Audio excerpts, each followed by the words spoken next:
కూర్చున్నవలసిందిగా మనం చేస్తున్నాను. క్రీస్తునందు ప్రియమైనటువంటి దేవుని బిడ్డలారా, యేసుక్రీస్తు వారి ప్రశస్త నామంలో మీకందరికీ శుభాలు, వందనాలు తెలియజేస్తూ ఉన్నాను. మనము క్రిస్మస్ మాసంలోనికి ప్రవేశించాం అనటం కంటే దేవుడు ప్రవేశపెట్టాడు అంటే బాగుంటుంది. ఎందుకంటే మనము ఈ సంవత్సర కాలం అంతా కూడాను చీకటి కాలంలో ఉన్నట్టుగా గడిపాం. ఇంట్లోంచి బయటికి రాకుండా, ప్రయాణాలు చేయకుండా, మనుషులతోటి కలవకుండా, కనీసం ఆరాధనకు కూడాను 2 మాసములు, దాదాపు 3 మాసములు ఇళ్లలోనే గడుపుతూ వచ్చాం. ప్రపంచ చరిత్రలో కొన్ని ప్రాంతాల్లో ఈ విధమైనటువంటి పరిస్థితులు చరిత్రలో ఉన్నప్పటికీ, కానీ ప్రపంచం మొత్తం ఒకేసారి ఈ విధమైనటువంటి వేదనాభరితమైనటువంటి పరిస్థితులు ఉండటం మరి మొదటిసారేమో అనుకుంటాను. డార్క్ డేస్, చీకటి రోజులు మనం అనుభవించాం. మాట్లాడుకోవడం వరకే తెలుసు, కానీ మనకు నిజంగా మనం అనుభవించాం. సరైనటువంటి జాబ్స్ లేక, ఉన్న జాబ్స్ ఊడిపోయి, ఆర్థికపరమైనటువంటి ఇబ్బందులతోటి, అనారోగ్యంతోటి, కొందరైతే తమ కుటుంబస్తులను, సొంత వారిని పోగొట్టుకుంటూ, కరోనా వలన ఈ COVID-19 పోయిన సంవత్సరం డిసెంబర్ మాసం నుండి ప్రపంచాన్ని ఇప్పటికీ కూడాను భయపెడుతూ, వణికిస్తూ ఉన్నటువంటి పరిస్థితులు మనం అనుభవించాం. సంవత్సరం రోజులుగా వేదనాభరితమైనటువంటి రోజులను మనము చూసాం. ఇటువంటి దినములనే ఆ దినములో ఇశ్రాయేలు ప్రజలు కూడాను అనుభవించారు. ఇటువంటి దినములనే ఈ 8వ అధ్యాయం చూస్తే, భూమి తట్టు తేరి 8వ అధ్యాయం 22వ వచనం, చివరి వచనం, యెషయా గ్రంథం. భూమి తట్టు తేరి చూడగా బాధలను, అంధకారమును, దుస్సహమైన వేదనయు కలుగును, వారు గాఢాంధకారంలోనికి తోలివేయబడెదరు. ఇది ప్రవచన. గాఢాంధకారంలోనికి వెళ్ళినటువంటి పరిస్థితులు మనము చూస్తూ ఉన్నాం. ఆ దినమున ఇశ్రాయేలులు అనుభవించారు, వేదన పొందారు. అలస్కా అనేటువంటి ఒక రాష్ట్రం ఉంది, అమెరికా సంయుక్త రాష్ట్రాల్లో అలస్కా. అక్కడ 2 మాసములు చీకటే, సూర్యుడు ఉండడు. సూర్యోదయము ఉండనటువంటి దినములు సంవత్సరంలో దాదాపు 2 మాసములు, 65 దినములు. నవంబర్ 18 నుండి ప్రారంభమైపోయింది. ప్రస్తుతం అలస్కాలో చీకటి. నవంబర్ 18 నుండి జనవరి 22 వరకు కూడాను పోలార్ నైట్ అంటారు దాన్ని, డార్క్ డేస్. సూర్యోదయం ఉండదు, చీకటే. ఈ 2 మాసములు చీకటిగే. అటువంటి చీకటి దినములో ప్రపంచమును ప్రస్తుతము వేదనాభరితంగా మారుస్తూ ఉన్నాయి. అయితే దేవుడు ఆ కండిషన్స్ను అట్లాగే కొనసాగించేటువంటి వాడు కాడు. కానీ చరిత్రను పరిశీలన చేస్తే, ఇశ్రాయేలు చరిత్ర 9వ వచనంలో చెప్పబడినటువంటి, 9వ అధ్యాయంలో 1వ వచనంలో చెప్పబడినటువంటి మాట ఏమనగా, వేదన పొందిన దేశము మీద మబ్బు నిలువ లేదు. దేశమనగా జనం. జనము వేదన పొంది ఉన్నారు. ఎందుకంటే మరణ ఛాయ, మరణ భయం. దేశము వేదనాభరితంగా ఉంది కరోనా వలన. ప్రతి దేశానికి, ప్రతి జాతికి, ప్రతి కుటుంబానికి, ప్రతి వ్యక్తికి వేదన, భయం, మరణ భయం, మరణ ఛాయ. అందరూ మాస్కులు వేసుకొని శానిటైజర్స్ రాసుకుంటూ ఉన్నారు. ఒకవేళ పైకి అందరూ తిరుగుతున్నప్పటికీ తప్పనిసరి పరిస్థితుల్లో, తప్పదు, బయటికి వెళ్ళకపోతే ప్రపంచం ముందుకు నడవనటువంటి పరిస్థితుల్లో వస్తూ ఉన్నాం. అయినప్పటికీ కూడాను ప్రతి వ్యక్తిలో కూడాను భయం, వేదన, మరణ ఛాయ ఉన్నది. అయితే ఈ అలస్కా రాష్ట్రంలో 65 రోజుల తర్వాత వెలుగులు చిమ్ముకుంటూ సూర్యోదయం అవుతుంది. సూర్యోదయము 65 రోజుల తర్వాత ఇలాగనే చీకటి ఉంటుందేమో అని అనుకుంటే పొరపాటు. అయితే అక్కడ చీకటి శాశ్వతం కాదు. అక్కడ చీకటి శాశ్వతంగా రాజ్యం ఏలడానికి వీలు లేదు. దేవుడు అట్లా చేశాడు. కొద్ది కాలం చీకటి ఉంటుంది, కానీ ఆ తర్వాత 65 రోజుల తర్వాత వెలుగులు బయటికి వెదజల్లుతాయి. వేదన పొందిన దేశం మీద వేదన శాశ్వతము కాదు. చీకటి ప్రదేశంలో చీకటి శాశ్వతము కాదు. మరణ ఛాయ గల దేశానికి మరణ ఛాయ, మరణ భయం శాశ్వతం కాదు. అయితే కొద్ది సమయము అటువంటి పరిస్థితులు కలుగుతాయి. ప్రతిదానికి సమయం ఉంది. అలస్కాకు 65 రోజుల సమయం ఉన్నది. 65 రోజుల తర్వాత వెలుగులు ఉదయించడానికి దేవుడు అనుగ్రహించాడు. ఇటువంటి పరిస్థితులలో లోకములో ప్రస్తుతం ఉన్నప్పటికీ కూడాను దీనికి కూడాను ఒక అంతం ఉన్నదని మనం జ్ఞాపకం చేసుకోవాలి. ఇదే విధంగా కొనసాగడానికి దేవుడు ఒప్పుకోడు. ఇది శాశ్వతమైనటువంటి చీకటి కాదు. ప్రతిదానికి సమయము ఉన్నది. సమయము రాలేదు అని చెప్పి ఏడిస్తే ఆ సమయం త్వరగా రాదు. ఇప్పుడు ప్రతి వారికి ఒక సమయం వస్తుంది అని చెప్పేసి అనుకుంటాం. లైఫ్లో చాలామంది చాలా సమస్యలతోటి సతమతం అవుతూ ఉంటారు. మా సమయం రాలేదు అని చెప్పేసి బాధపడుతూ ఉంటారు. అవకాశాలు రాలేదని బాధపడుతూ ఉంటారు. బాధపడుతూ ఉన్నంత మాత్రాన అవకాశాలు త్వరగా రావు. అది వచ్చేటప్పుడే వస్తుంది. మనం దుఃఖపడినంత మాత్రాన, దిగులు చెందినంత మాత్రాన, ఏడ్చినంత మాత్రాన త్వరగా రావు మంచి రోజులు. వెలుగుకరమైనటువంటి దినములు మన ఏడుపును చూసి త్వరగా రావు. అవి వచ్చేటప్పుడే వస్తాయి. నియమించబడినటువంటి దినము వచ్చినప్పుడే వెలుగు మన జీవితంలోనికి వస్తుంది. అది దేవుడు ఆ విధంగా స్థిరపరిచాడు. అయితే అది రావడం మాత్రం తప్పనిసరి. వెలుగు రావడం మాత్రం తప్పనిసరి. ఆలస్యం అవుతుంది. 12 గంటల చీకటిని మనము భరించలేకపోతే 65 రోజుల చీకటిని అలస్కా రాష్ట్రం భరిస్తుంది. మరి ఆ తర్వాత దేవుడు వెలిగిస్తాడు. ఏడుస్తూ కూర్చుంటే వెలుగు పోదు. యోబు అంటాడు, యోబు గ్రంథం 5వ అధ్యాయం 2వ వచనం ఏమనంటాడు? దౌర్భాగ్యమును గూర్చి ఏడ్చుట వలన మూఢులు నశించెదరు. దౌర్భాగ్యమును గూర్చి ఏడ్చుట వలన నశించిపోతామే తప్ప దాని వలన కలుగు లాభం ఉండదు. అవును, దౌర్భాగ్యం అనేటువంటిది ప్రతి జాతిలోనూ కలుగుతుంది, ప్రతి వ్యక్తికి కలుగుతుంది, ప్రతి కుటుంబానికి కలుగుతుంది. దౌర్భాగ్యము లేకుండా ఉండేటువంటి జనము దేశము లేనే లేదు. ఒకప్పుడు కొన్ని రాజ్యాలు దౌర్భాగ్యంలో బ్రతికినటువంటివే ఇప్పుడు ధనవంతమైనటువంటి రాజ్యాలుగా ఉన్నాయి. కొన్ని జాతులు దౌర్భాగ్యంలో గడిపినటువంటివే ఇప్పుడు శాశ్వతమైనటువంటి ధనవంతులైనటువంటి రాజ్యాలుగా ఉన్నాయి. ఒకప్పుడు గొర్రెలు కాసుకునేటువంటి వారు, ఒకప్పుడు ఒంటెలు కాసుకునేటువంటి వారు ఇప్పుడు ధనవంతులుగా ఉన్నారు లోకపరంగా చూస్తే. కారణం టైం. ఒక సమయం ఉన్నది. ప్రతిదానికి ఒక సమయం ఉన్నది. ఆ సమయం వచ్చేంత వరకు ఎదురు చూడాలి, వెయిట్ చేయాలి. చీకటి దౌర్భాగ్యమే, పేదరికం దౌర్భాగ్యమే, క్షీణదశ, అనారోగ్యం, సమస్యలు దౌర్భాగ్యమే. అయితే ఏడుస్తే పోవు కానీ ఏడ్చి దేవునికి మొర్ర పెట్టాలి. ఏడుస్తూ దేవునికి మొర్ర పెట్టాలి. అప్పుడు మాత్రమే దేవుడు ఆ మొర్ర ఆలకించి ఒకవేళ ఆ చీకటి దినములు తగ్గించి త్వరగా వెలుగును పంపడానికి అవకాశం ఉంది. మనకున్నటువంటి సమస్యలను పరిష్కరించడానికి దేవుడు కొంచెం ముందుగా రావడానికి అవకాశం ఉంది. ఏడుస్తూ కూర్చుంటే మనం నశించిపోతాం. ఏడుస్తూ కూర్చుంటే అనారోగ్యాల పాలవుతాం. అయితే మొర పెట్టినట్లయితే ఆ మొరను ఆలకించేటువంటి దేవుడు ప్రసంగి గ్రంథం 3:1 చెప్పిన విధముగా ప్రతిదానికి సమయము కలదు, భూమి కింద ప్రతిదానికి సమయము కలదు. ఆ సమయము ఇశ్రాయేలీయుల జనాంగానికి వచ్చింది. గలతీయులకు రాసిన పత్రిక 4:4 ఈ విధముగా రాయబడి ఉంది.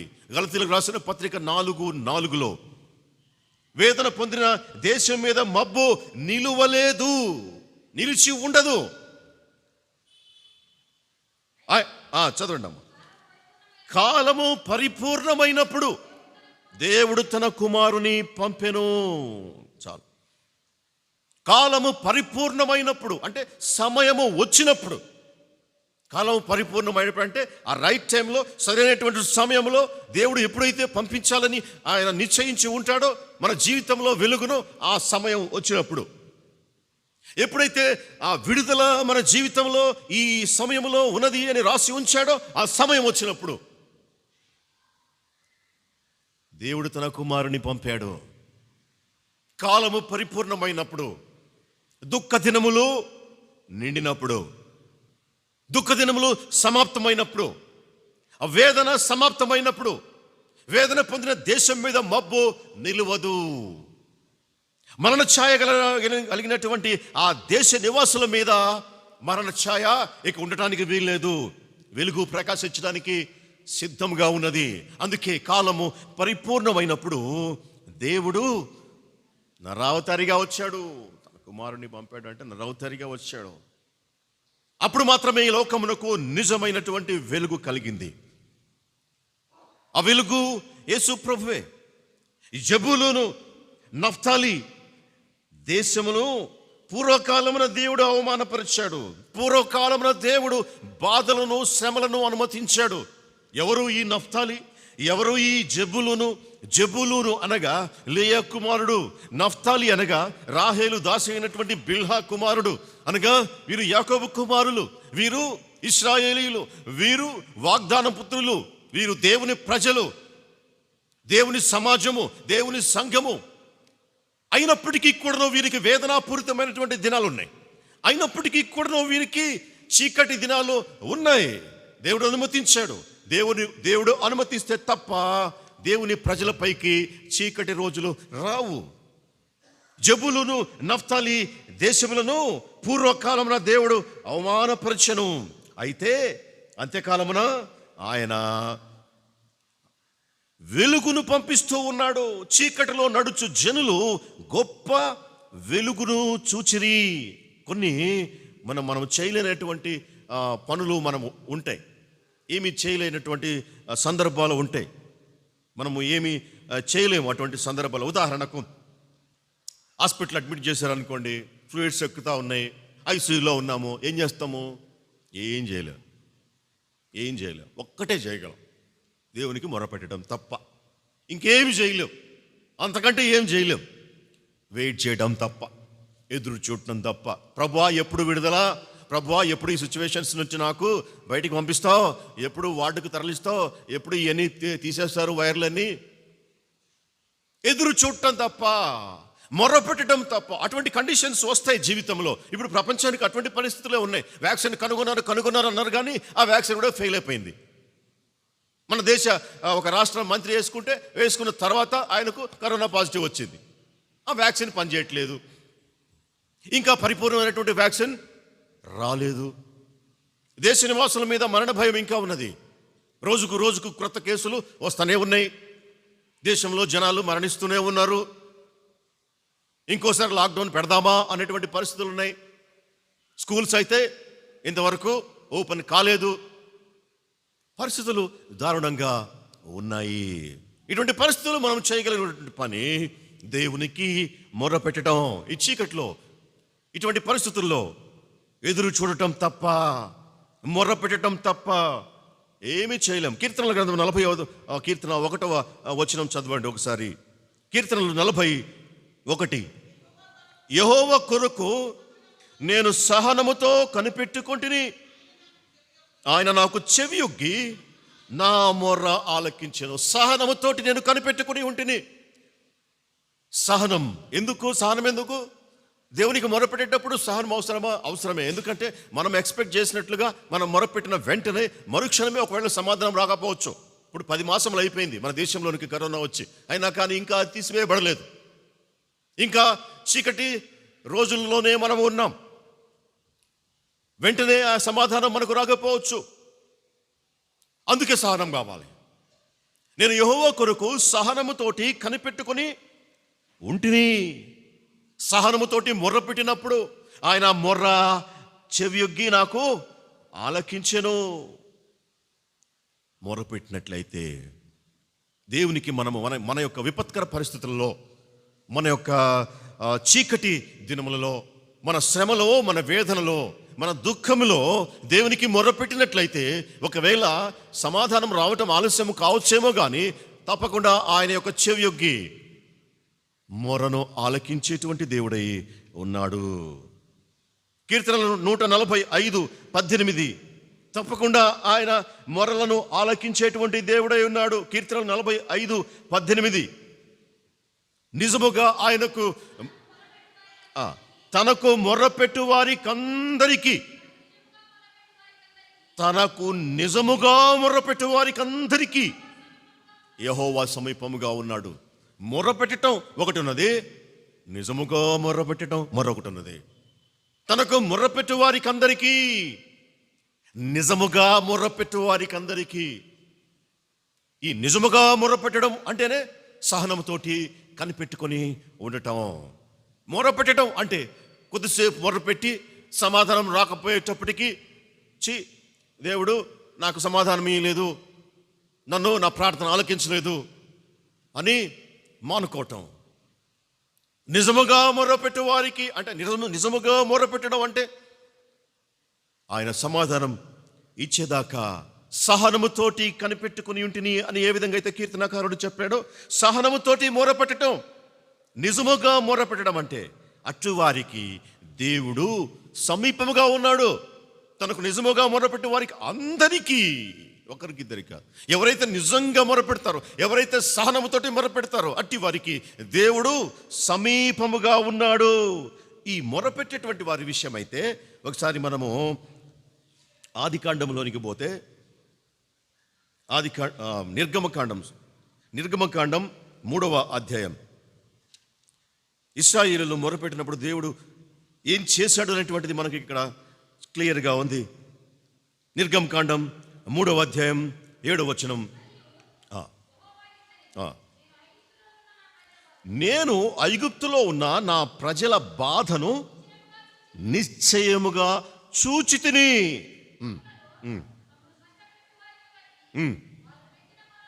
వారు పెట్టిన మొర్ర వింటిని, తెలిసేయున్నవి. వారిని విడిపించుటకు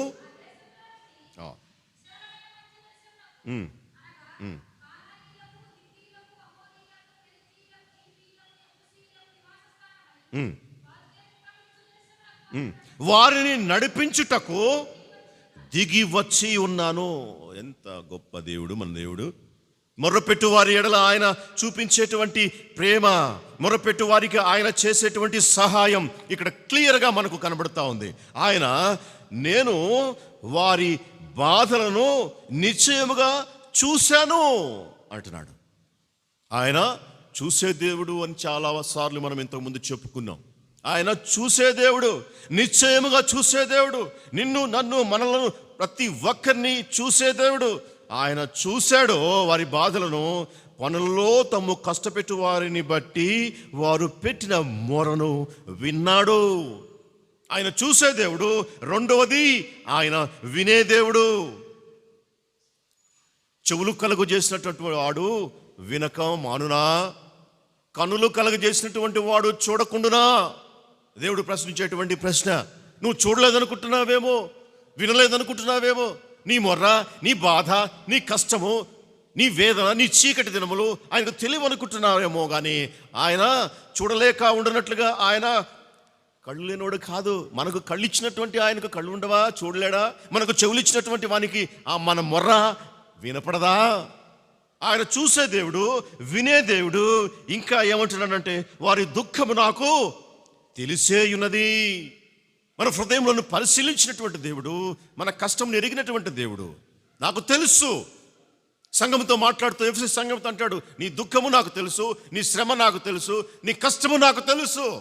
ఆయనకు తెలియదంటూ ఏమీ లేదు. మన పరిస్థితులన్నీ ఆయనకు తెలుసు. ఆయన చూసే దేవుడు, రెండోది వినే దేవుడు, మూడోది తెలుసుకున్నటువంటి దేవుడు, నాలుగోది వారిని విడిపించుటకు అనేటువంటి మాట. విడిపించుటకు విమోచకుడైనటువంటి దేవుడు, విమోచించేటువంటి వాడు, విడుదల అనుగ్రహించేటువంటి వాడు. ఆయన యేసుప్రభు ఈ లోకంలోకి వచ్చినటువంటి రీజన్ చెబుతూ అంటాడు, బంధించబడినటువంటి వారి విడుదల కొరకు ఆయన నన్ను పంపి ఉన్నాడు అంటాడు. విడుదలను కలిగించడానికి ఎందులో నుండైనా సరే, అది ఐగుప్తు దేశం కావచ్చు, అది చెరసాల కావచ్చు, అది ఒక అడిక్షన్ కావచ్చు, అది ఒక అలవాటు, ఏదైనా కానీ, ఎందులో నుండైనా కానీ ఆయన విడిపించలేనటువంటి ప్రదేశము, దేశము ఏదీ లేదు. విడిపించుటకు ఆయన సమర్థుడు. ఆయన పేరే విమోచకుడు. అటువంటి ఆయన విడిపించలేడా? మరి ఎందుకు విడిపించలేకపోతున్నాడు? ఎందుకు విడిపించలేకపోతున్నాడు అంటే, విడుదల కావడం కొంతమందికి ఇష్టం ఉండదు. విడుదల కావడం కొంతమందికి ఇష్టం ఉండదు. మనస్ఫూర్తిగా నేను ఇక్కడ నుంచి వెళ్ళిపోవాలనేటువంటి ఆ ఆలోచన మనస్ఫూర్తిగా ఉండదు. ఇప్పుడు కొంతమంది విడుదల పొందారు, ఇశ్రాయేలీలు బయటికి వచ్చారు, కానాను యాత్రలో ఉన్నారు. ఏమంటున్నారు? మేము ఆడికే పోతాం, మేము వెనుకకు పోతాం, మాకు అక్కడే బాగుంది, ఐగుప్తులో మాకు మంచి ఆహారం ఉంది, ఈ యొక్క అరణ్యంలో ఆహారం లేక నీళ్లు లేక చచ్చిపోతున్నాం, మాకు అక్కడే బాగుంది అన్నారా లేదా? అంటే మనస్ఫూర్తిగా విడుదల కోరుకోవటం చాలా మందికి ఇష్టం ఉండదు. అందుకే అంటున్నాడు, తనకు మొర్రపెట్టు వారి ఎడల, తనకు నిజముగా మొర్రపెట్టు వారి ఎడల. ఆయన సమీపంగా ఉండేటువంటి దేవుడు. తనకు నిజముగా మొర్రపెట్టడం నేర్చుకోవాలి. మొర్రపెట్టడం ఒక ఎత్తు అయితే, నిజముగా మొర్రపెట్టడం, నేను ఈ స్థలంలో ఉండటానికి నాకు ఇష్టం లేదు, నేను ఇక్కడ ఉండటానికి ప్రభువా నాకు ఇష్టం లేదు, నాకు బాధ వేదన కలుగుతూ ఉంది, నా జీవితం అంతా మబ్బు పట్టిపోయి ఉంది, శ్రమయు వేదనయు దుఃఖము నాకు కలుగుతూ ఉన్నాయి, నేను ఇక్కడ ఉండటానికి నాకు ఇష్టం లేదు, నాకు ఇక్కడ నుంచి విడుదల కలిగించు అని నిజముగా మొర్రపెట్టినట్లయితే ఆయన మొర వినే దేవుడు, మనల్ని చూసే దేవుడు. మనకు మన యొక్క దుఃఖము, మన పరిస్థితి ఆయనకు తెలిసే ఉన్నది. కాబట్టి వారిని విడిపించుటకు ఆయన సిద్ధపడ్డాడు. విడుదలను గ్రహించేటువంటి దేవుడే అంటున్నాడు. తర్వాత నడిపించేటువంటి దేవుడు. నేను వారిని నడిపించుటకు అనేటువంటి మాటలు ఇక్కడ చూస్తూ ఉన్నాం. నడిపించేవాడు, నడక రాకపోతే నడిపించేవాడు, చేయి పట్టుకొని నడిపించేవాడు, సముద్రాలలో దాటుకుంటూ నడిపించేవాడు, నదులలో పడి నడిపించేవాడు, నడిపిస్తూ ఉన్నటువంటి సమయంలో ఆయన అభయం ఇచ్చేవాడు. ఏమంటాడు? జలములలో పడి దాటినప్పుడు జలములు నీ మీద పొర్లి పారవు. ఆయన చేయిపెట్టుకొని పైనుంచి మాట్లాడుతూ ఉంటాడు, చిన్నపిల్లలతోటి మాట్లాడినట్టుగా. అగ్నిలో పడి దాటినప్పుడు అగ్ని నిన్ను కాల్చగలదు, నువ్వు భయపడకు, నేనున్నాను, నీ చేయి పట్టుకొని ఉన్నాను, నేను నడిపిస్తూ ఉన్నాను. ఇశ్రాయేలును దేవుడు 40 సంవత్సరం నడిపించాడు. నడిపించుకుంటూ ఎక్కడికి తీసుకెళ్ళాడు? హానోకును దేవుడు నడిపించుకుంటూ హానోకు దేవుడిని చేయి పట్టుకుని నడుచుకుంటూ పోతూ ఉన్నాడు. తీసుకెళ్ళిపోయాడు. ఎక్కడికి తీసుకెళ్ళిపోయాడు? నిత్య నివాసానికి తీసుకొని వెళ్ళిపోయాడు. హానోకు దేవుని చేయి పెట్టుకుని నడిచాడు. ఇశ్రాయేలులను దేవుడు నడిపించుకుంటూ తీసుకొని పోయాడు. నిన్ను నన్ను కూడా నడిపించేటువంటి దేవుడు. ఎలాగ నడిపించాలో, ఎక్కడ నడిపించాలో ఆయనకు తెలుసు. అందుకే ఆయన నేను నడిపించుటకు, నేను విన్నాను, నేను చూశాను, నాకు తెలుసు, నేను విడిపించడానికి వచ్చాను, విడిపించి ఏం చేస్తాను? విడిపించి వదిలిపెట్టను, కానీ నడిపించుకుంటూ తీసుకొని పోతాను. ఎక్కడికి తీసుకుపోతాను అంటాడు? మంచి దేశమునకు. ఆ మాట అక్కడ ఉన్నది. మంచి దేశమునకు నేను మిమ్మల్ని తీసుకొని పోతాను. ఏంటిది ఆ మంచి దేశము? పాలు తేనె ప్రవహించు దేశము, మంచి దేశము. నేను నా చేయి పట్టుకుని నీవు నడిచినట్లయితే నిత్య జీవంలోనికి వస్తావు. అక్కడ మరణ భయం అసలు ఉండదు, మబ్బు అసలు ఉండదు, కరోనా అసలు ఉండదు, బాధ శ్రమ వేదన దుఃఖం అసలు ఉండనే ఉండవు. నువ్వు నా చేయి పట్టుకోవాలి, నేను నిన్ను నడిపిస్తాను. నాకు తెలుసు నీ బాధ వేదన దుఃఖం చింత విచారం అన్నీ తెలుసు. ఎందుకంటే దాన్ని అనుమతించినటువంటి వాడు నేనే. కాబట్టి ఆ జేబులను ఆ నఫ్తాలికి కూడాను నేనే అవమానం పాలు చేశాను. కానీ వేదన పొందినటువంటి దేశం మీద మబ్బు నిలవడానికి నేను ఒప్పుకోవటం లేదు. వారికి అరుణోదయం అనుగ్రహిస్తూ ఉన్నాను, వారి వెలుగును ప్రసాదిస్తూ ఉన్నాను, వారి మీద నేను ఉదయిస్తూ ఉన్నాను. మంచి దేశమునకు, పాలు తేనె ప్రవహించేటువంటి దేశమునకు నడిపిస్తాను. నడిపించడానికి ఆయన ఏం చేశాడంట? దిగి వచ్చి ఉన్నాను. దేవునికి మహిమ కలుగును. దిగి వచ్చి ఉన్నాను. ఆయన దిగి వచ్చినటువంటి దేవుడు. ఆకాశములు మహాకాశముల పైన సింహాసనం వేసుకొని కూర్చొని ఉన్నటువంటి దేవుడు, రాజ్యపాలన చేసేటువంటి సైన్యములకు అధిపతియకు యెహోవా అయినటువంటి మన ప్రభువు సింహాసనము దిగి మన దగ్గరికి, నీ దగ్గరికి, నా దగ్గరికి మామూలు మనిషిగా, నీలాంటి నాలాంటి మనిషిగా దిగి వచ్చాడు. తన మహిమను వదిలిపెట్టి దిగి వచ్చాడు. తన యొక్క శక్తిని వదిలిపెట్టి దిగి వచ్చాడు. విడిచిపెట్టకూడని భాగ్యమని ఎంచుకోలేదు. రిక్తునిగా వచ్చాడు, ఖాళీ హస్తాలతో వచ్చాడు. తన యొక్క మహిమను తగ్గించుకొని వచ్చాడు. తన మహిమ తోటి రావడానికి కుదరదు. అందుకే దాన్ని తీసి పక్కన పెట్టేసి ఆయన వచ్చాడు. సమయం వచ్చింది కాబట్టి వచ్చాడు. కాలం పరిపూర్ణమైనప్పుడు స్త్రీ గర్భాన పుట్టి నరరూపము దాల్చడానికి ఆయన ఈ లోకానికి దిగి వచ్చాడు. ఎందుకనగా మన మీద తన వెలుగును ప్రసరించడానికి, మనలను విడిపించడానికి, మన దుఃఖ, భయం, బాధ, మరణం వీటన్నిటి నుండి విడుదలను గ్రహించడానికి ఆయన ఈ లోకానికి నరావతారిగా వచ్చాడు. అందుకే అంటూ ఉన్నాడు, వేదన పొందినటువంటి దేశం మీద మబ్బు నిలువలేదు. కాబట్టి ఇశ్రాయేలును కాపాడినటువంటి దేవుడు నిన్ను నన్ను కాపాడతాడు. ఎవరు ఇశ్రాయేలు? ఇశ్రాయేలు అంటే ఎవరో యూదులు, ఇశ్రాయేలు, యాకోబు కుమారుడు ఇశ్రాయేలు. మనకేం సంబంధం అని అనుకుంటున్నారేమో. దేవుని దృష్టిలో ఇశ్రాయేల్ అంటే ఎవరు తెలుసా? రోమపత్రికలో క్లియర్గా రాయబడింది. ఇశ్రాయేలు ఎవడంటే శరీర సంబంధముగా పుట్టినటువంటి వాడు ఇశ్రాయేలుడు కాదు. మరి ఎవరు ఇశ్రాయేలీయుడు? ఆత్మ సంబంధంగా తిరిగి పుడతాడే నిజమైనటువంటి ఇశ్రాయేలీయుడు. అబ్రహాంకి 2 కుమారులు. ఒకడు శరీర సంబంధముగా పుట్టినటువంటి వాడు, మరి ఒకడు వాగ్దానం బట్టి పుట్టినటువంటి వాడు. ఇప్పుడు ఈ ఇద్దరిలో ఎవరు హక్కుదారుడు? ఈ ఇద్దరిలో ఎవరు లీగలే? ఎవరు నిజమైనటువంటి కుమారుడు? వాగ్దానం బట్టి పుట్టినటువంటి కుమారుడే. శరీరం బట్టి పుట్టినటువంటి కుమారుడి కూడాను ఆశీర్వాదం ఉంది, కానీ అది సెకండరీ. ప్రధానమైనటువంటి అంశం, నిజమైనటువంటి ఆశీర్వాదం వాగ్దానం బట్టి పుట్టినటువంటి వారికే. అందుకే గలతీయులకు రాసిన పత్రికలో రాయబడి ఉంది. ఏమంటాడు? దాసిని దాని కుమారుని వెళ్ళగొట్టుము. హక్కుదారుడు కాదు. నిజమైనటువంటి ఇశ్రాయేలుడు ఎవరంటే నిజంగా శరీరం బట్టి పుట్టినటువంటి వాడు కాడు, కానీ ఆత్మను బట్టి పుట్టినటువంటి వాడు. యేసుక్రీస్తునందు విశ్వాసం ఉంచడం ద్వారా తిరిగి జన్మించినటువంటి ప్రతి ఒక్కడు నిజమైనటువంటి ఇశ్రాయేలీయుడు. అట్టి వారిని విడుదల కలిగించడానికి, అట్టి వారిని విమోచించడానికి ఆయన సింహాసనం నుండి దిగి నరావతారిగా వచ్చాడు. రైట్ టైంలో పేతురు మునిగిపోతా ఉన్నప్పుడు పట్టుకున్నాడే. రైట్ టైంలో మునిగిపోనీయుడు. మునిగిపోతున్నాము అనుకుంటాం. మునిగిపోతున్నాను ప్రభువా, నశించిపోతున్నాను అని కేకలు పెట్టాడు పేతురు. మునిగిపోనిచ్చాడా దేవుడు? మునిగిపోనీలే. మునిగిపోతూ ఉన్నటువంటి సమయంలో పైకి లేవనెత్తాడు దేవుడు. రైట్ టైంలో, అనుకూల సమయమందు నీ మొర నేను ఆలకించి తిని, రక్షణ దినమందు నేను నీకు ఉత్తరం ఇచ్చి తిని. అనుకూల సమయం, రైట్ టైం. దేవుడు ఈ లోకంలో నరావతారిగా జన్మించాడు. చీకటిని పారదోలేశాడు.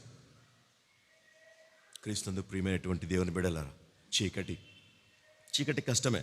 చీకటిలో జీవం వృద్ధి చెందదు.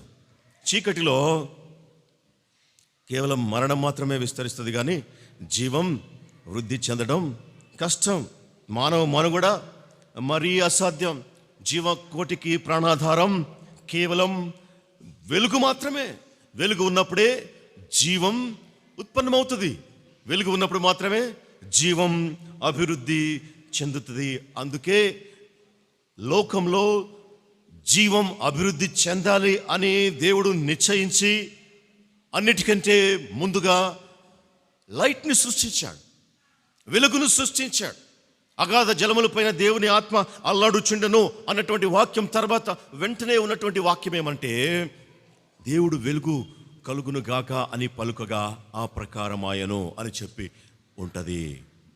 వెలుగు కలుగుగాక అని ఆయన పలికాడు. ఎందుకు వెలుగును చేశాడు? ఆయన క్రియేషన్లో ఆదికాండములో 1వ అధ్యాయంలో చూస్తే వెలుగే ఉంటుంది ముందు. ఎందుకంటే జీవం అభివృద్ధి కావటానికి, జీవం విస్తరింపడానికి వెలుగు అవసరం. వెలుగు అంత ప్రాముఖ్యమైంది. అందుకే దేవుడు ముందుగా వెలుగును చేశాడు. వెలుగు అన్నిటికన్నా ప్రాముఖ్యమైనటువంటిది. అయితే ఆ వెలుగు ఇక్కడ లేకపోవుట చేత ఆ చీకటిలో నడుస్తూ ఉన్నటువంటి ఆ ప్రజలు, ఆ జెబూలును, ఆ నఫ్తాలి వారు గొప్ప వెలుగును చూశారు. చీకటిలో నడుస్తూ ఉంటే వారు అడుగులు ఎక్కడ వేసేది వారికి అర్థం కాదు. చీకటిలో ఎట్లా నడుస్తాం? నడవగలుగుతాం, కానీ ఎట్లా నడుస్తాం? ఎట్లా అంటే అట్లా నడుస్తాం. ఒక పద్ధతి ఉండదు, ఏముండదు. ఎక్కడికి పోతున్నామో తెలియదు, ఎటు పోతున్నామో తెలియదు. పోతున్నాం కానీ ఎక్కడికి తెలియదు, ఎటు తెలియదు, ఎక్కడికి చేరతాం తెలియదు. ఎందుకు? చీకటిలో నడిచేటువంటి జనులు ఎక్కడికి వెళ్ళేది, ఎవరితో వెళ్ళేది కూడాను తెలియదు. ఒక గురి లేని జీవితం. గురి ఉండదు, చీకట్లో గురి ఉండదు, లక్ష్యం ఉండదు. పోతున్నామంటే పోతున్నాం, చీకటిలో జ్ఞానం ఉండదు. ఎక్కడికి పోతున్నాం అనేటువంటి తెలియదు కాబట్టి చీకటిలో జ్ఞానము ఉండదు. చీకటిలో ఏమీ కనుగొనలేము అనగా చీకటిలో సత్యం ఉండదు. సత్యము కనుగొనేటువంటిది సత్యం, తెలుసుకునేటువంటిది సత్యం. కాబట్టి తెలుసుకునే అవకాశం లేదు, కనుగొనే అవకాశం లేదు. చీకటిలో జ్ఞానం ఉండదు, చీకటిలో సత్యం ఉండదు, చీకటిలో మార్గము కనుగొనలేము. ఏది మార్గము కాదో, ఏది ముళ్ళకంపో తెలియదు. చీకటిలో మార్గం తెలియదు, చీకటిలో జీవం లేదు. చూడండి ఎంత విచిత్రమో. అయితే ఇవన్నీ కూడాను ఒక్క స్టేట్మెంట్లో ఇచ్చాడు దేవుడు. యేసు ప్రభు ఏమంటాడు? నేనే మార్గమును, సత్యమును, జీవమును. చీకటిలో అయితే, ఒకవేళ చీకటిలో నడుస్తూ ఉంటే ఈ జనాలకి వెలుగుండదు, సత్యం ఉండదు, మార్గం ఉండదు, జీవం ఉండదు. వెలుగులో సత్యం ఉండదు, వెలుగులో జీవం ఉండదు, వెలుగులో జ్ఞానం ఉండదు, వెలుగులో మార్గం కనబడదు. అందుకే యేసు ప్రభు ఈ లోకానికి వచ్చేమన్నాడు? నేనే మార్గమును, అది వెలుగు. నేనే సత్యమును, అది వెలుగు. నేనే జీవమును, అదే వెలుగు. ఆయనలో ఉంటేనే జీవము, అభివృద్ధి. ఆయనలో ఉంటేనే మార్గంలో ఉన్నట్టు. ఎక్కడికి పోయే మార్గం?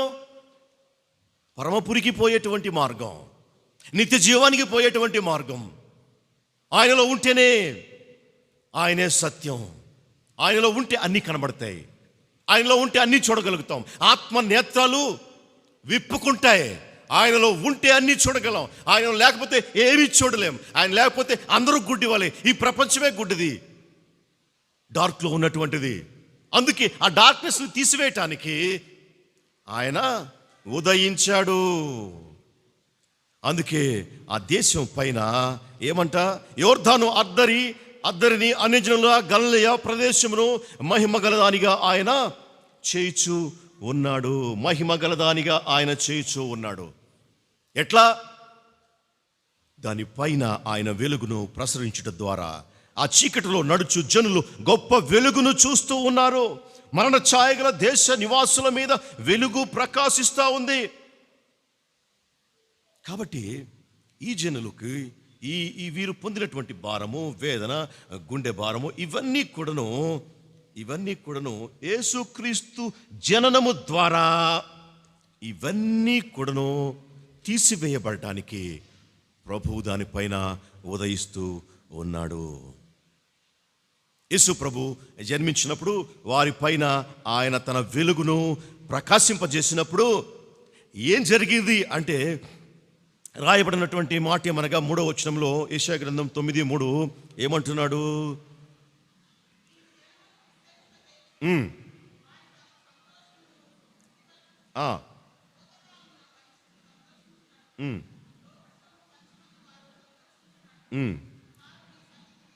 సంతోషించుచూ ఉన్నారు. సంతోషం సంతోషం సంతోషం. ఈ 3వ వచనంలో 4 సార్లు సంతోషం గురించి ఉన్నది. ఒకే వచనం సంతోషం. వెలుగు సంతోషం. వెలుగు ఆనందంనిచ్చేటువంటిది. వెలుగు లేకపోతే సంతోషం లేదు, వెలుగు లేకపోతే ఆనందం లేదు, వెలుగు లేకపోతే చీకటి మయం. ఎప్పుడైతే చీకటిలో ఉన్నటువంటి జనులపైన దేవుడు తన వెలుగును ప్రకాశింపజేశాడో అప్పుడు ఏం విస్తరించింది? సంతోషం విస్తరించింది. అక్కడ వృద్ధి ఉన్నది, అక్కడ విస్తరణ ఉన్నది, అక్కడ సంతోషము ఉన్నది. వారి సంతోషమును వృద్ధిపరచుచు ఉన్నావు. అందుకే దావీదు మహారాజు దేవుని హృదయానుసారి, ఆయన హృదయంలో ఉన్నటువంటి విషయములను ఎరిగినటువంటి వాడు. ఆయన మాట్లాడుతూ ఉన్నాడు. ఏమంటున్నాడు? 43వ కీర్తన 3-5 వచనాలను మనం పరిశీలన చేస్తే, 43వ కీర్తన, నీ వెలుగును నీ సత్యమును బయలుదేరజేయము, అవి నాకు త్రోవ చూపును. చాలు, ఒక నిమిషం. ఏమంటున్నాడు?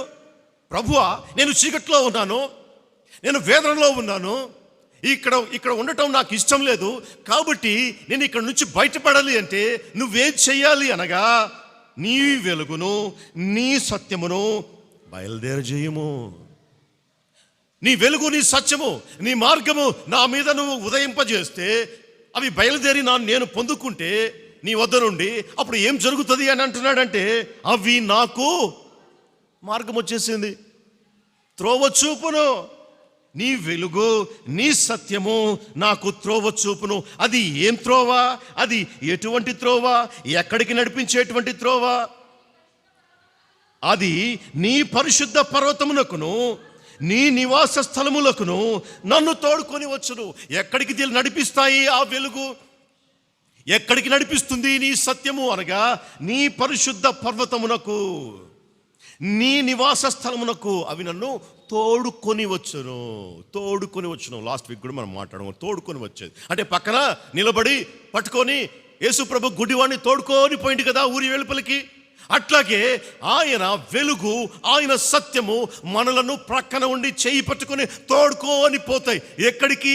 ఆయన పరిశుద్ధ పర్వతమునకు, ఆయన నివాస స్థలమునకు. ప్రభువా, మహోన్నతుడా, నీ పరిశుద్ధ పర్వతమునకు ఎక్కదగిన వాడెవడు? కీర్తనల గ్రంథంలో రాయబడినటువంటి మాట, ఎవడు? నీ పరిశుద్ధ పర్వతం మీద, నీ గుడారంలో నివసింపదగినవాడు ఎవడు? నీ పరిశుద్ధ పర్వతం మీద నివసింపదగినవాడు ఎవడు? ఎవడు అనగా ఎవని మీద అయితే ఆయన వెలుగు ప్రకాశిస్తుందో, ఎవని చెయ్యి పట్టుకునైతే ఆయన నడిపిస్తాడో, ఎవడు మొరపెట్టినప్పుడైతే ఆయన ఆలకించి దిగి వస్తాడో, అట్టివాడు ఆయన పరిశుద్ధ పర్వతం మీద నివసింపదగిన వాడు. అట్టివాని ఆయన నడిపించేటువంటి వాడు, మార్గము చూపించేటువంటి వాడు.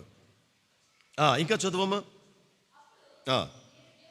నేను దేవుని బలిపీఠము యొద్దకును, నాకు ఆనంద సంతోషములు కలగజేయు దేవుని యొద్దకు చేరుదును.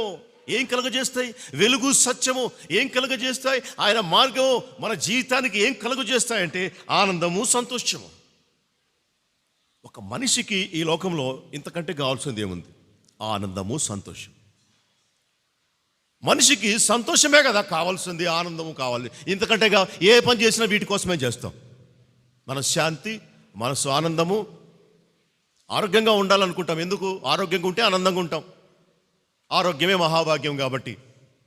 సంతోషము, ఆనందం తప్ప జీవితానికి కావాల్సింది ఇంకోటి లేనే లేదు. అవి ప్రభు దగ్గర ఉన్నాయి, అవి ఆయన ఇచ్చేటువంటివి. నేను నీ చేయి పట్టుకుని నడిచినప్పుడు, నీవు నన్ను నడిపించినప్పుడు అవి నన్ను ఎక్కడికి తీసుకుపోతాయి? దేవుని బలిపీఠం యొద్దకును, నాకు ఆనంద సంతోషములు కలగజేయు నీ యొద్దకు నేను చేరుదును. నా ప్రాణమా, నీవేలా కృంగియున్నావు, నాలో నీవేళ తొందరపడుచు ఉన్నావు. దేవుని యందు నిరీక్షణ ఉంచుము. ఆయన నా రక్షణకర్త, నా దేవుడు, ఇంకను నేను ఆయనను స్తుతించెదను. నా ప్రాణమా, నీవేళ కృంగియున్నావు. కృంగినటువంటి స్థితిలో ఉన్నటువంటి ప్రతి ఒక్కరితోటి దేవుని వాక్యం మాట్లాడుతూ ఉంది. నాలో నీవేళ తొందరపడుచు ఉన్నావు. ఆయన సత్యము, ఆయన వెలుగు బయలుదేరజేసి 2000 సంవత్సరంలో అవుతూ ఉంటున్నది. ఆయన మార్గము మన మధ్యన ఉన్నది. ఆయన త్రోవ చూపేటువంటి వాడు. ఆ త్రోవలో మనము ఉన్నట్లయితే, ఒకవేళ చీకటైనను నీకు చీకటి కాకపోవును. లేఖనంలో చెప్పేటువంటి మాట. మనము దేవుని చేయి పట్టుకుని ఉన్నప్పుడు, ఆయన వెలుగు మన మీద ఉన్నప్పుడు, మనం ఒకవేళ ఈ లోకంలో చీకటి ఉన్నప్పటికీ కూడాను అది ఆయనకు చీకటి కానే కాదు. అవి ఎక్కడికి తోడుకొని పోతే మనను ఆయన పరిశుద్ధ పర్వతమునకును, ఆయన నివాస స్థలమునకును తోడుకొని పోతాయి. ఆనందము, సంతోషమును కలగజేస్తాయి. కాబట్టి కృంగి ఉన్నటువంటి ప్రాణంతో చెప్పుకోవాలి, నా ప్రాణమా, నీవేలా కృంగి ఉన్నావు, నాలో నీవు తొందరపడుచు ఉన్నావు. దేవుని యందు నిరీక్షణ ఉంచుము. నిరీక్షణను పోగొట్టుకోకూడదు. తప్పకుండా ఆయన మాట్లాడే దేవుడు, వినే దేవుడు, చూసే దేవుడు, మన మొర ఆలకించేటువంటి వాడై ఉంటున్నాడు. నఫ్తాలిని వదిలిపెట్టలేదు, జబ్బులను వదిలిపెట్టలేదు. చీకటిలో వారిపైన తన మహిమను ఉదయింపజేశాడు, వారిపైన వెలుగును ప్రకాశింపజేశాడు, వారి సంతోషమును వృద్ధి చేశాడు, వారిని సంతోషభరితులుగా చేశాడు. వెలుగు ఎప్పుడైతే వారి మీద ప్రసరించిందో, తర్వాత రెండో అంశం, వెలుగు ఎప్పుడైతే వారి మీద ప్రసరించిందో ఏమైంది? 4వ వచనం, మిథ్యాను దినమున జరిగినట్లు వాని బరువు కాడిని నీవు విరిచి ఉన్నావు. విజయం, విజయం. మొదటిది సంతోషము, రెండోది విజయము. శత్రువులపైన విజయము అనుగ్రహించేటువంటి వాడై ఉన్నాడు. దేవుడు క్షణకాలం మర్చిపోయాడు, కానీ క్షణకాలం ఆయన చూడకుండా ఉన్నాడు, కానీ ఆయన నిమిషమాత్రం తర్వాత మళ్ళీ ఆయన జ్ఞాపకం చేసుకుని తన వెలుగును వారి మీద ఉదయింపజేశాడు. ఎప్పుడైతే వారి మీద తన వెలుగును ఉదయింపజేశాడో ఏమైందంట? వాని యొక్క బరువు కాడిని విరగొట్టేశాడు. దేవుని యొక్క వెలుగు మన పైన ప్రసరించినప్పుడు మనల్ని ఏదైతే భారంగా ఉంటుందో, మన పైన భారంగా ఉన్నటువంటి కాడి, అది ఏదైనా కానివ్వండి, ఏదైనా కానివ్వండి, దేనికైనా కానీ అన్వయించుకోవచ్చు, దేనికైనా విరిచేస్తాడు దాన్ని. కాడిని విరిచినటువంటి దేవుడు మన సమస్యను విరవడం పెద్ద లెక్క కాదు. లక్షల మంది దాస్యముల నుండి విడుదల అనుగ్రహించినటువంటి దేవుడు మనకున్నటువంటి బలహీనత నుండి విడుదల అనుగ్రహించడం ఆయనకు పెద్ద సమస్య కానే కాదు. ఆయన విమోచకుడు, విడుదలనిచ్చేటువంటి వాడు. ఆయన వారి కాడిని విరిచినటువంటి వాడు. వాని మెడను కట్టు కర్రను, వాని తోలు, వాని కొరడాలను విరిచి ఉన్నాడు. మెడ మీద కట్టినటువంటి కర్రను విరిచాడు. వాని తోలేటువంటి వాణ్ణి ఆయన విరిచి ఉన్నాడు. ఏం తోలుతా ఉంది మనల్ని తోలేది ఏంటిది? దేవుడైతే నడిపిస్తాడు, దేవుడు తోలడం. గొర్రెల్ని ఆయన ఎప్పుడు తోలలే. ఆయన గొర్రెల్ని ఏం చేశాడు? నడిపించాడు. గొర్రెల్ని నడిపించాడు, గొర్రెల్ని తోలలేదు. తోలేటువంటి వాడు వేరొకడు ఉన్నాడు. తోలేటువంటి వాడు వేరే. వాని చేతిలో చర్ణకోల ఉంటుంది. వాడు వాతలు పెట్టేవాడు, బొబ్బలు పెట్టేవాడు, వాడు గాయాలు చేసేటువంటి వాడు, వాడు వేదనాభరితమైనటువంటి స్థలాల్లోనికి నడిపించేటువంటి వాడు. తోలి తోలి తోలి మనలను ఏం తోలుతుంది? ఎవరు తోలుతూ ఉన్నారు? ఎవరు తోలినా సరే, ఏం తోలినా సరే, సాక్షాత్తు ఆ అపవాదైనటువంటి ఆ లూసిఫర్ గాడు వచ్చి తోలినా సరే, దేవుడు ఏమంటున్నాడంటే, వాని తోలు, వాని కర్రను, కొరడను విరిచేసేటువంటి వాడు. విరిచి ఉన్నావు అంటున్నాడు. వాని బరువు కాడిని విరిచాడు, వాని మెడను కట్టు కర్రను విరిచాడు, వాని తోలు, వాని కొరడాను సైతం విరిచేసి మనకు జయ జీవితం అనుగ్రహించేటువంటి వాడు ఉన్నాడు. మనల్ని ఒక్కడనే యుద్ధం చేయమనిలే ప్రభు ఎప్పుడు కూడా. మనల్ని ఎప్పుడు దేవుడు నువ్వు ఒక్కడవే యుద్ధం చేయి అని ఎప్పుడు చెప్పడు. ఎందుకు అంటే ఆయన పేరే ఇమ్మానుయేలు. ఆయన పేరే ఇమ్మానుయేలు అంటే ఏందర్థం? దేవుడు నీకు తోడు. నువ్వు చాలా చిన్నోడు కావచ్చు దావీదు వలె, చాలా బలహీనుడు కావచ్చు దావీదు వలె, ఉన్నటువంటి సమస్య, ఉన్నటువంటి కష్టము, అనారోగ్యము గొలియాతు వలె ఇంత పెద్దది కావచ్చు. అది దేవుడు పెద్ద సమస్యగా ఎప్పుడు పరిగణించడు. మనతో ఉన్నవాడు వానికంటే గొప్పవాడు. మనలో ఉన్నవాడు లోకంలో ఉన్నవానికంటే గొప్పవాడు. తప్పకుండా జయం అనుగ్రహించేటువంటి వాడు, విజయాన్ని ఇచ్చేటువంటి వాడు. ఒక్కడనే ఎప్పుడు దేవుడు పంపేటువంటి వాడు కాడు. అసలు సంపూర్ణంగా యుద్ధము చేయనిచ్చేటువంటి వాడు కూడాను కాదు. వారు కత్తులు తిప్పేటువంటి సౌండ్స్ విని శత్రువులు పారిపోయినటువంటి సందర్భాలు ఉన్నాయి. వారు నడిచి వస్తుండగా ఆ గాలి సౌండ్ విని శత్రువులు పారిపోయినటువంటి సందర్భాలు ఉన్నాయి. బైబిల్ గ్రంథంలో పరిశీలన చేస్తే చెట్ల ఆకులకు సైతం శత్రువులకు దడ పుట్టించి ఆ గాలికి పారిపోయినటువంటి సందర్భాలు ఉన్నాయి. దేవుడు కానీ కలగజేసుకుంటే, దేవుడు కలగజేసుకొని ఇవ్వాలి. అందుకే అంటున్నాడు దావీదు మహారాజు, నీ వెలుగును, నీ సత్యమును బయలుదేరి, అవి నాకు త్రోవకు వెలుగును ఇస్తాయి. నేను ఒక్కడే పోతే నేను జయించలేను. నేను ఒక్కడే పోతే విరిచేయలేను. ఈ బలహీనతను, ఈ యొక్క అడిక్షన్ను, ఈ యొక్క బాధను, ఈ వ్యాధిని నా వల్ల కాదు విరిచేయడం. నీవు నాకు నీ వెలుగును, నీ సత్యాన్ని బయలుదేరి చేసి వాటి ద్వారా నేను విజయాన్ని సాధించగలను, నేను నడవగలను, నేను నీ యొక్క పర్వతమునకు రాగలను, నీ యొక్క సన్నిధికి చేరగలను. అవి వాటిని నాకు తోడుగా పంపించు అంటున్నాడు దావీదు మహారాజు. అందుకే దేవుడు ఇక్కడ చెప్తున్నాడు యెషయా ప్రవక్తతోటి, వెలుగు ఎప్పుడైతే బయలుదేరి వచ్చిందో జెబులును నఫ్తాలి మీదకి వారు సంతోషించారు, వారు జయమందారు, వారి కాడి విరిచిపడింది, వారు దాస్యము నుండి విడుదల అయ్యారు. తర్వాత చదవండి. యుద్ధపు సందడి చేయు యోధుల అందరి జోళ్ళు, రక్తములో పొర్లింపబడిన వస్త్రములు అగ్నిలో వేయబడి దహింపబడును. శాంతి. నో మోర్ యుద్ధం. ఇంక కాన్ఫ్లిక్ట్ లేనే లేదు, యుద్ధం లేదు, యుద్ధ సంచారం లేదు, యుద్ధ శబ్దం లేదు, బూరనాదం లేదు, ఏం లేదు, సమాధానం, శాంతి. ఎందుకు అంటే యుద్ధ సందడి చేయి యోధులందరి జోళ్ళు దహించబడ్డాయి. జోళ్ళు దహించబడ్డం అంటే ఏంటిది? ఆ జోళ్ళు వేసుకున్నటువంటి వారు ఏమయ్యారు? చచ్చారు. యుద్ధ సందడి చేయు వారు చచ్చారు, వారి జోళ్ళు మిగిలినాయి, అవి అగ్నిలో దహించి వేయబడ్డాయి. ఇక శాంతి, సమాధానమే. ఎప్పుడు అనగా చీకటిలో ఉన్నటువంటి జనుల మీద వెలుగు ప్రసరించినప్పుడు, మరణ ఛాయ నివాసుల దేశం మీద ఆయన వెలుగును ప్రసరింపజేసినప్పుడు. అందుకే ఆయన వెలుగు మనకు అవసరం. అందుకే ఆయన యేసు క్రీస్తు రూపంలో ఈ లోకంలో వెలుగుగా ఉదయించాడు. సరైనటువంటి సమయంలో మన జీవితంలో కూడాను సరైనటువంటి సమయంలో వెలుగుతోటి నింపేటువంటి దేవుడు మన దేవుడు. చీకటిలో కొనసాగటం ఆయన చిత్తము కాదు. అవును, ఒకసారి ఆయన అప్పగించాడు. జెబూలూను నఫ్తాలిని ఒకసారి అవమానించాడు. జెబూలూను నఫ్తాలిని నేను అవమానమును అప్పగించితిని. అయినప్పటికీ కూడాను వేదన పొందినటువంటి వారి పైన చీకటి నిలిచి ఉండటం నా చిత్తము కాదు. కాబట్టి వారి పైన వెలుగును నేను ప్రసరింపజేస్తూ ఉన్నాను, వారికి సంతోషాన్ని ఇస్తూ ఉన్నాను, వారిని విడుదల చేస్తూ ఉన్నాను, వారిని బంధించినటువంటి వారిని జయించి వారికి విజయాన్ని అనుగ్రహిస్తూ ఉన్నాను. అంత మాత్రమే కాదు, వారికి శాంతి, సమాధానం అనుగ్రహిస్తూ ఉన్నాను. యుద్ధము చేసేటువంటి వారు ఇక నీ మధ్యన కనపడరు. ఆ యోధులందరి జోళ్ళు దహింపబడ్డాయి. తర్వాత రక్తములో పొరలింపబడిన వస్త్రములు అగ్నిలో దహింపబడినవి. ఇక మీదట రక్తముతో తడిసినటువంటి వస్తువులు నీ కంటికి కనపడవు, ఆ బట్టలు నువ్వు చూడవు. ఎందుకు అనగా ఇక యుద్ధం లేదు, యుద్ధ సంచారం లేదు.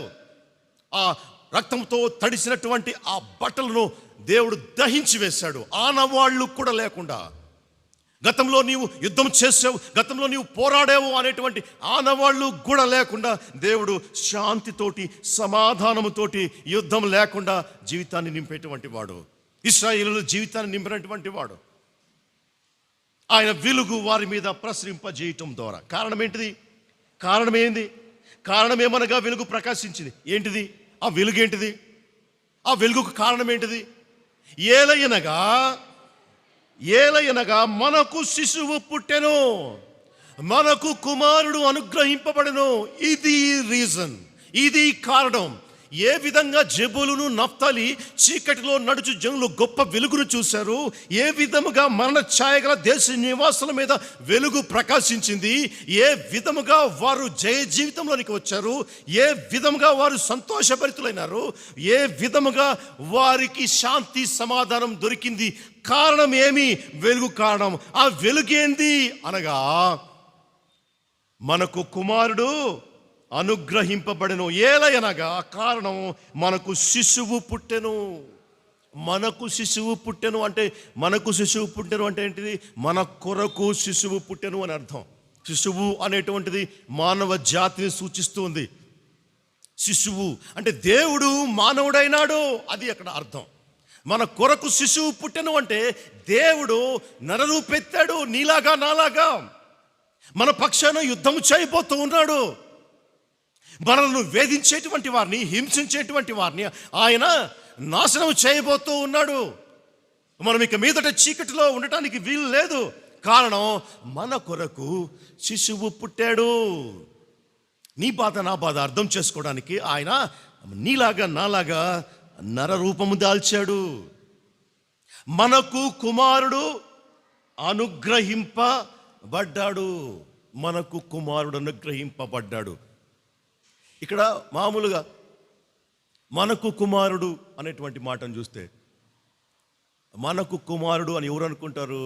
భార్యాభర్తలు అయితే అనుకుంటారు మనకు కుమారుడు, మన కుమారుడు అని. ఇక్కడ ప్రపంచం మొత్తానికి సూచించేటువంటి మాట మనకు కుమారుడు అనుగ్రహింపబడను. ఎవరు ఈ కుమారుడు? దైవ కుమారుడు. దైవ కుమారుడు. ఆ దైవ కుమారుడు మన కొరకు అనుగ్రహింపబడ్డాడు. మన కొడుకులు, మన కూతుళ్ళు అంటే మన శిశువులు, మన కడుపున పుట్టినటువంటి శిశువులు మనలను చూస్తారో లేదో మనకు తెలియదు. మనకు పుట్టిన బిడ్డలు మన కోసం పుట్టారో లేదో మనకు తెలియదు. అయితే ఈయన మాత్రం పుట్టింది మన కోసమే. ఈయన మాత్రం పుట్టింది నీ కోసం, నా కోసమే. మన కడుపున పుట్టిన బిడ్డలు మనల్ని ప్రేమిస్తారో లేదో మనకు తెలియదు. అవసాన దశలో మనల్ని చూస్తారో లేదో మనల్ని తెలియదు. మనల్ని సంరక్షిస్తారో లేదో మనకు తెలియదు. అయితే మనకు కుమారుడు అనుగ్రహించబడ్డాడే, మన కొరకు ఇక్కడ ఒక శిశువు పుట్టి ఉన్నాడే.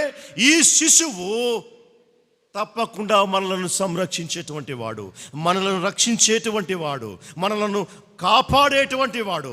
ఎప్పటి వరకు? ముదిమి వచ్చినంత వరకు, సమాధిలోనికి వెళ్ళేంత వరకు కూడాను ఎత్తుకొని ముద్దాడేటువంటి వాడు ఈ శిశువు. అందుకే మనకు శిశువు పుట్టెను, మనకు కుమారుడు అనుగ్రహింపబడెను. క్రీస్తునందు ప్రియమైనటువంటి దేవుని బిడ్డలరా, కుమారులు లేనోళ్ళు ఏమి బాధపడాల్సిన అవసరం లే. బిడ్డ లేనోళ్ళు ఏం బాధపడాల్సిన అవసరం లే. ఈ వాక్యాన్ని బట్టి ఇక్కడ చెప్పబడినటువంటి మాట ఏంటంటే, మనకు శిశువు పుట్టెను, మనకు కుమారుడు అనుగ్రహించబడ్డాడు. మనం ఏ పరిస్థితుల్లో ఉన్నా మన కడుపును పుట్టిన బిడ్డలు చూస్తారో లేదు తల్లి, కానీ ఈయన చూస్తాడు. మనకు కుమారుడు ఉన్నాడు, మనకు దైవ కుమారుడు ఉన్నాడు, మన రక్షణార్థమే ఆయన వచ్చాడు. మనం ధైర్యం చెప్పుకోవాలి.